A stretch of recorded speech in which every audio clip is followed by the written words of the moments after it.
Hey everybody, how's it going? Welcome back. It's Shannon from Good Fruit and Happy New Year. I know it's been a couple weeks. It's been a very busy week going into the new year as Jesus and I have sat down and talked about the directions in which everything is moving in this ministry and all the other ministries that we're a part of, the Follow Project, Faith-Based Ministries, and Immersion Church. And he's set the tone for the next year. And he gave me a word that is going to describe everything that we move into. And that word is open.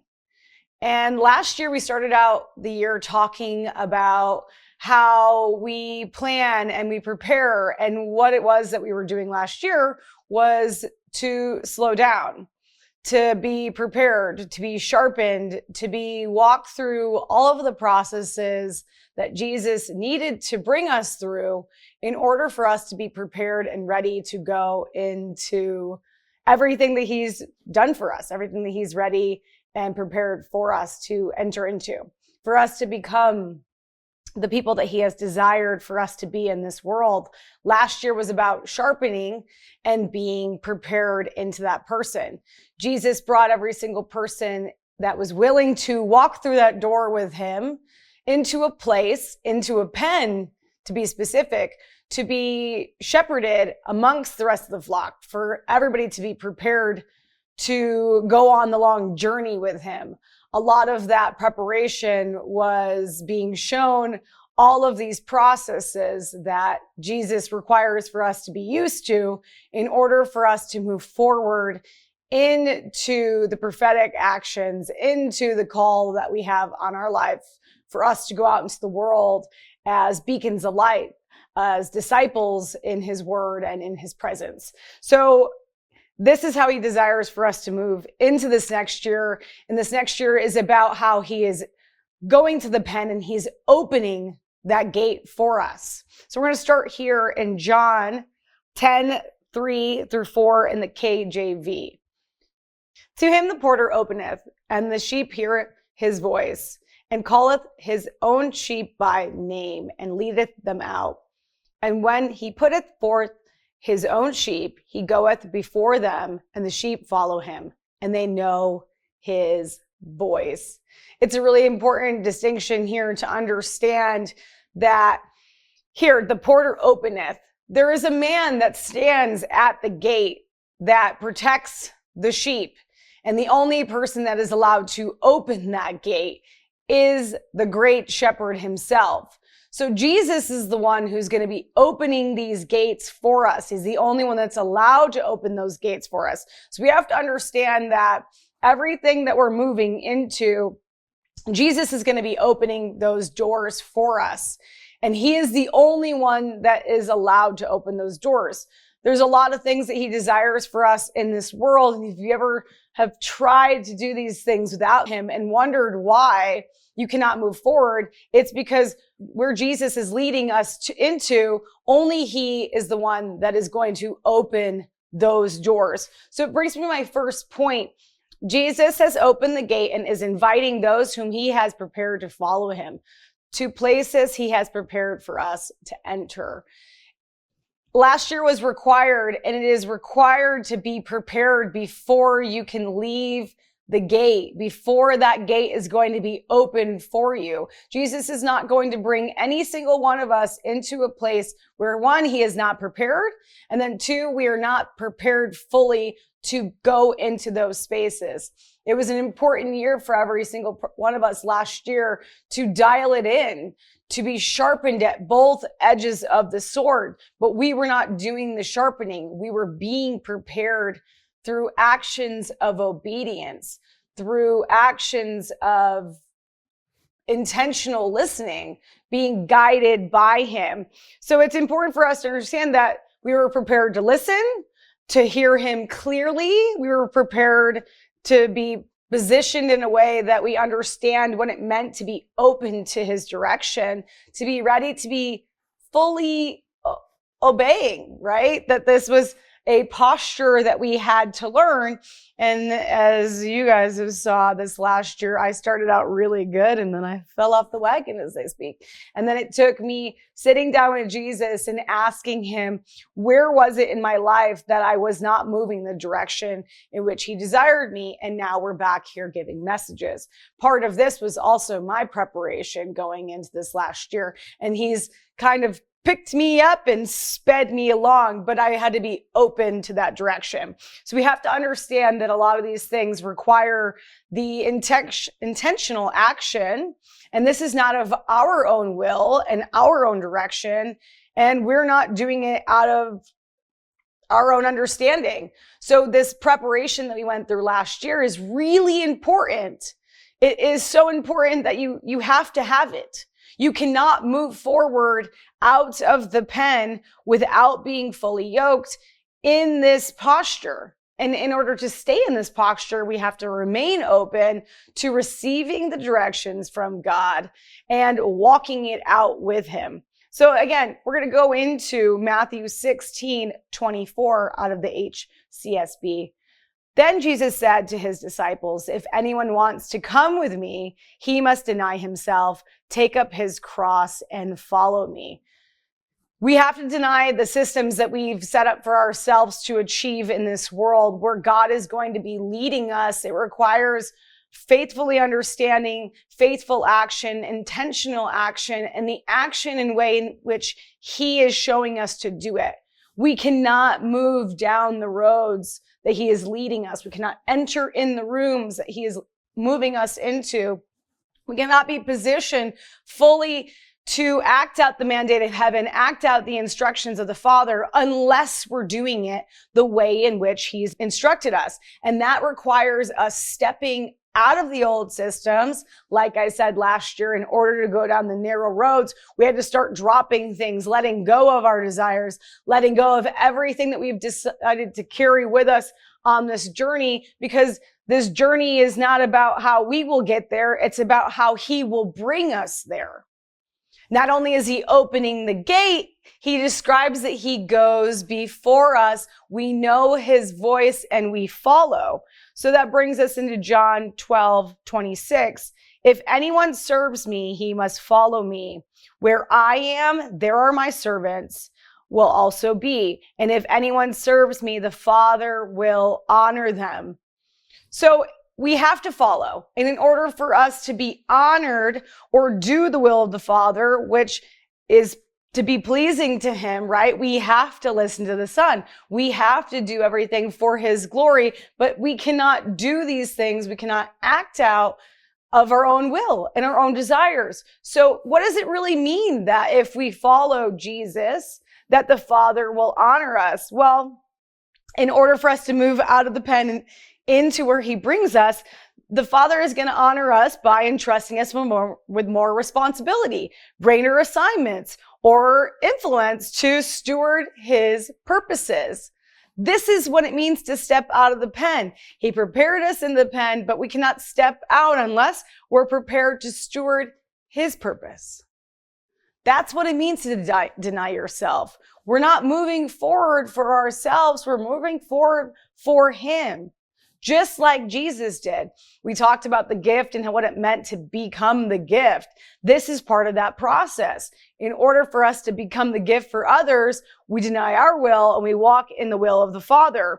And then you will be honored, right? And this is what becomes visible to those around us, that visible fruit, right? We impact lives, change is happening, transformation is happening because of this, and doors are opened. This is what it means to be honored, right? The effectiveness in the ministry is what's possible. In order for us to be effectful for the kingdom of heaven, we can't do our will.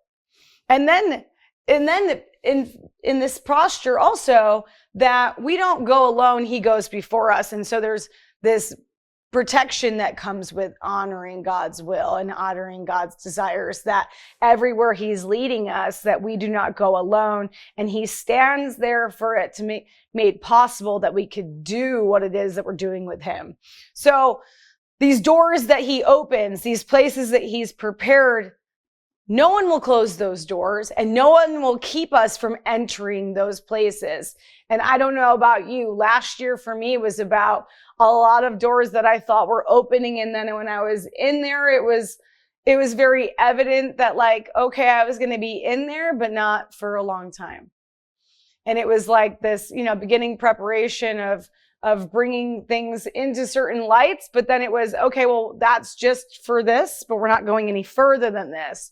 Or there were certain things that just didn't open. We were trying to do certain things with this ministry or the Follow Project or even Immersion Church, things that were not possible before are now going to be very possible going into this year. And, there's just so many things that have now became easier and more accessible because this is the time and now we're ready.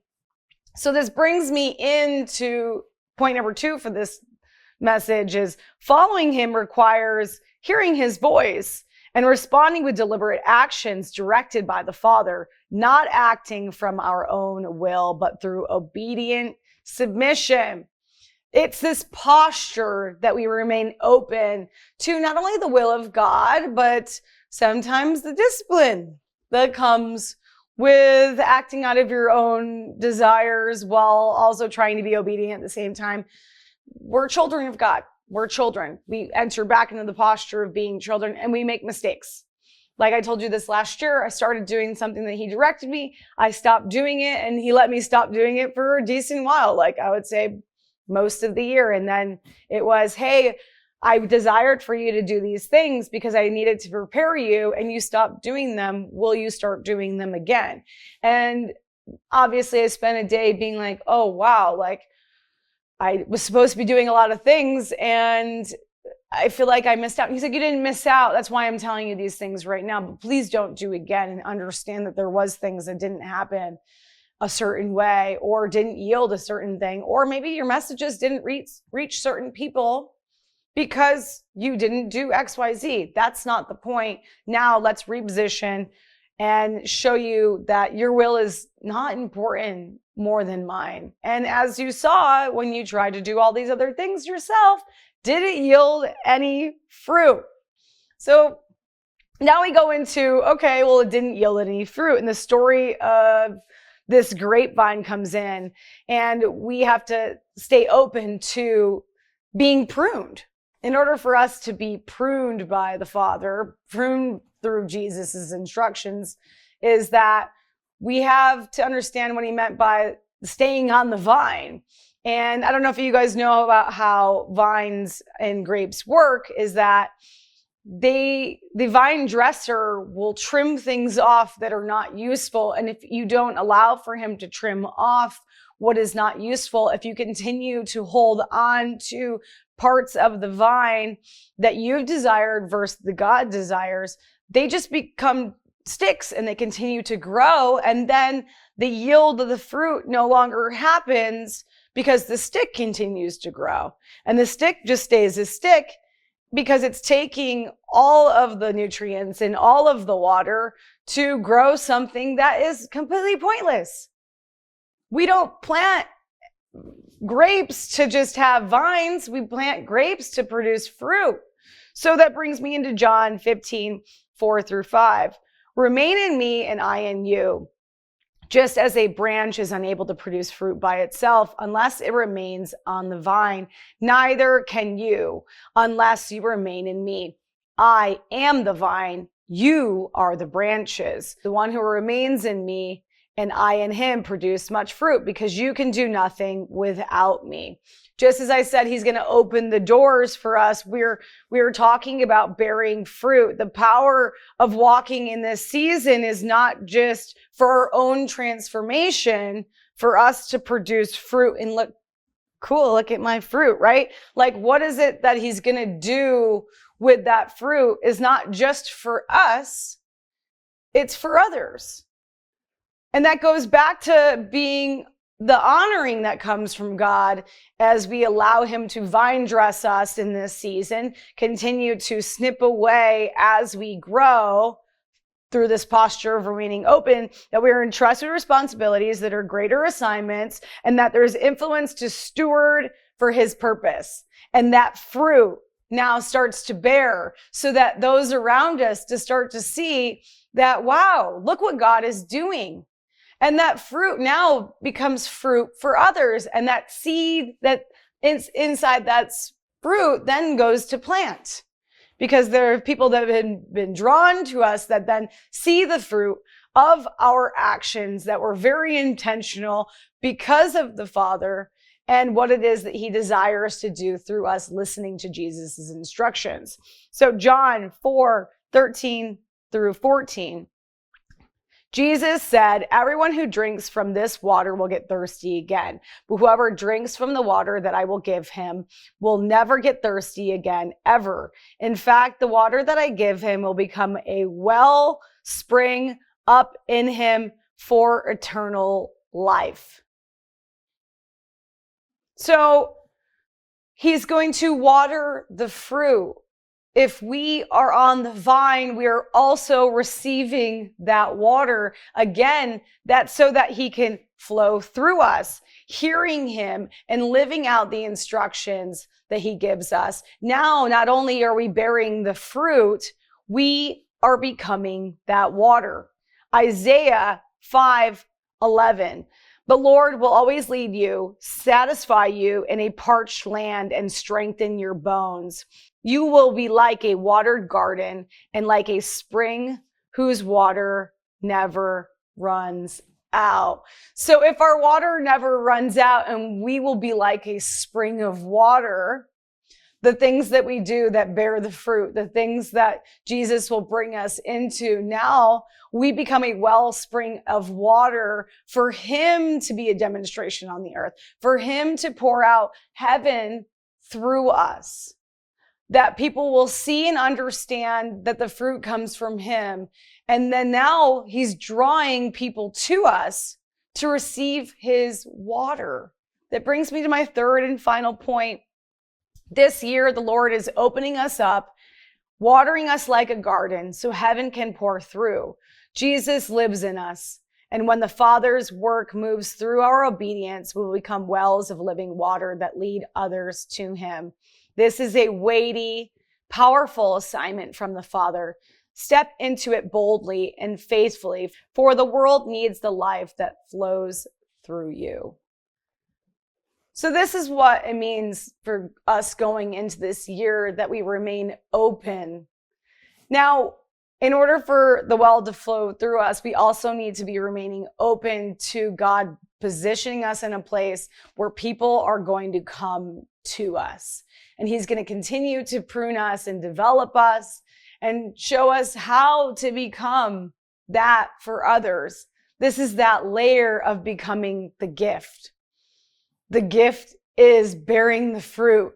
It is the water that flows through us. This is what Jesus has made possible. So as we begin this year, for those that have been prepared last year and have really felt like, what's going on? I'm not moving forward. Everything that he's been doing has been about preparing you, preparing the places for you to go into, preparing you to be a demonstration of love in this world, for you to bear that fruit so they can see that inside this world, who is the vine dresser, which is Jesus, and that we're open, not closed off, as people start to come to us, as we start to go forward, that we're going forward with intention, with full instruction, hearing out what it is that God desires for us, walking out that mandate of heaven, and walking into the world open so that everyone can receive his love. So until next time, remain open and be blessed.